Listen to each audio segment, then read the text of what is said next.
Hello, I'm Ginnymetheral and I'm a 4th generation witch, and welcome to my garden for a change for the first time this year. Today's video is all about that wonderful Sabbat of witches which is known as Litha. Litha this year falls on June the 21st, precisely at 10:13 a.m. from where I am living, which is Devon in the southwest of the UK.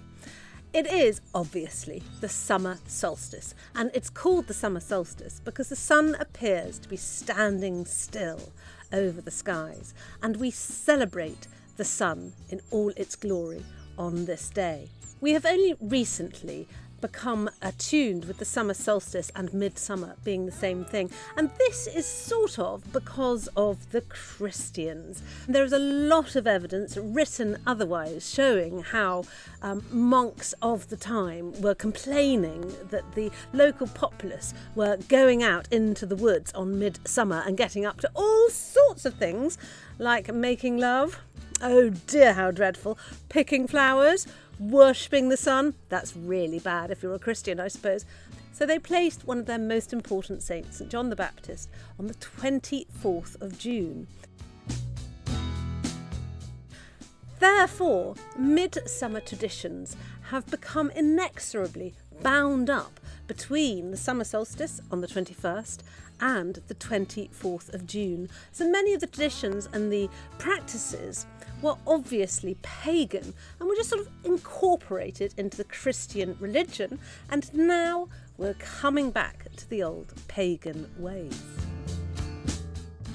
Likewise, you might think that Stonehenge, that veritable ancient monument, is all about midsummer. Well, yes it is, and it is also all about midwinter, and we're not quite sure if it was built in alignment with the winter solstice, the summer solstice, the moon, or all of them. We just don't know. And we think Stonehenge now is this place of great Druid worship. And although that is what it's used for, currently Stonehenge was built 2,000 years before the Druidic faith ever sprung up. And when, I don't know what they were those days, could you call them pagans? I don't know. Were they pagans? They were something anyway. We don't know very much about Stonehenge, apart from the feeling of its energy is so strong. And so, should you be in Britain on the 21st of June and have nothing better to do, the evening before, go to Stonehenge. It is open to all those who are celebrating and taking part in the Druidic worship of the summer solstice, and it's a great energy and festival to attend. There are sort of two strains of practices for the summer solstice. There's the Wiccan practice, and then there's a sort of pagan traditional practice. And so I'm going to start with looking at, if you are a Wiccan, how you might celebrate the summer solstice. Everything is at its height at this point, and for Wiccans this is a very important time to light the bonfire, because of course it is a fire festival. Their wheel of the year is celebrated with fire festivals throughout, and this is one of the great ones. So, as a Wiccan, the best thing you can do is have a bonfire. Wiccans realise that the bonfire celebrates the sun at its highest power. The bonfire rites that you would practice at midsummer are varied and many. There are plenty of them. They would build a bonfire, divide it in two, and then push all the cattle through the middle to purify them. They would take the bonfire, light it from the sun using magnifying glasses or some such, accoutrement as that, and then this would be the need fire, from which each household would take a flaming brand to light their own hearth. It was used to purify the air, and so for many years the bonfires were lit across the towns in UK because the smoke was believed to kill the miasma, the dirty air that gathered there.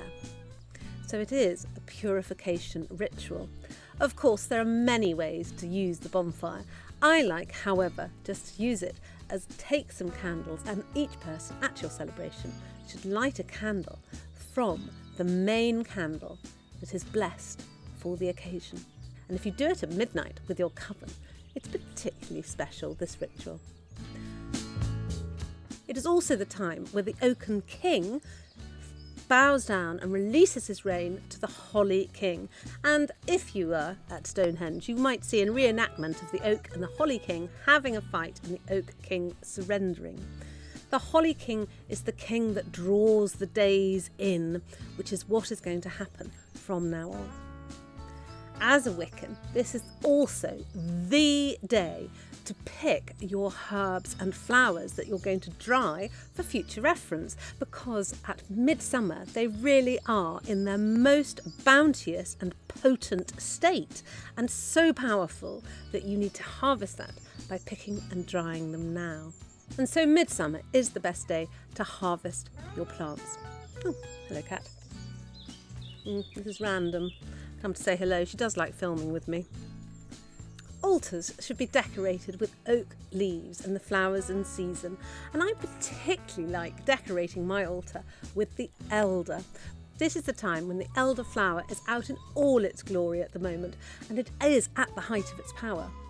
Should you care to sleep under an elderflower tree on the night of the summer solstice, you will be lucky enough to see the fairy king and his retinue pass you by. Be careful you don't get fairy struck by them. When picking flowers from the elder tree, you must always ask, of course, permission, because there is an elder witch who lives in the tree. And she will be rather cross if she doesn't give you the permission to take her bounteous harvest. Midsummer has always been bound up with divination, and of course, if you are female and not born after the 20th century, then one of your main preoccupations was who you were going to marry. And so divination techniques are always abounding at these great festivals and Sabbats. One of my favourite ones to do here is to take poppy seeds and at midnight cast 3 handfuls of poppy seeds over your left shoulder. You will then have a vision of your future loved one. Another great tradition that was carried out throughout history in the UK countryside was something called Maidy. Maidy is where men would go out on midsummer morn and pick posies of flowers, which they would then present to the object of their affections. This would secure possibly a roll in the hay later on. If you go to Ireland, certain parts of Scotland, and of course Cornwall and North Devon, you are likely to find many traditions still being carried out. Cornish are particularly pagan in their ways and always have been, and they have something called the Maizy Day and the Serpent Dance, or the Festival of Glowan, which is the festival of midsummer.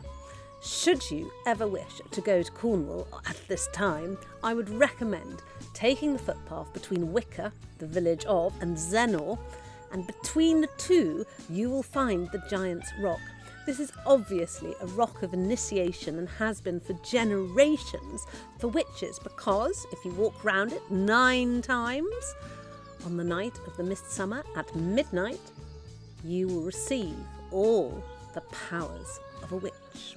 Obviously, I don't need to do that.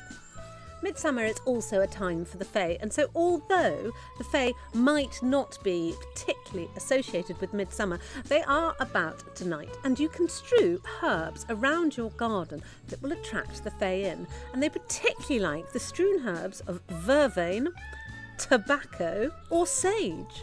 So any or all of those herbs left as offering to the people of the fair folk, guaranteed to bring them in. Other things that I like to do as a traditional witch is to increase my powers of divination and psychic ability. I've been practicing the psychic arts for many, many years, and so I'm pretty good at most of them.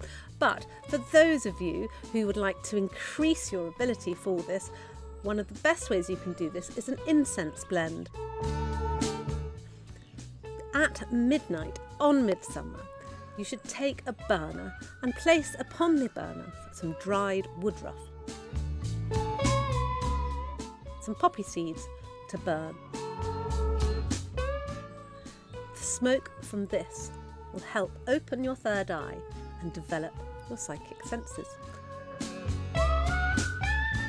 Then you should try doing one of my practice psychic development tasks, and I'll put the playlist up here for you if you haven't seen. and you will be able to find your psychic development will increase tenfold. Litha is a fabulous way to celebrate your practice with your friends and family. Gather them together, light your candles and dance until dawn. Maybe even do some divination, get those tarot cards out and have a look at what's coming up this year. If you have any other traditions that you celebrate at Litha, do let me know in the comments below. I love reading your comments and I do read all of them. I don't necessarily reply to all of them because I struggle with that because there's too many. However, I do enjoy reading them. In the meantime, I hope you enjoyed this video. Please don't forget to like and subscribe. And I'll see you in a few days.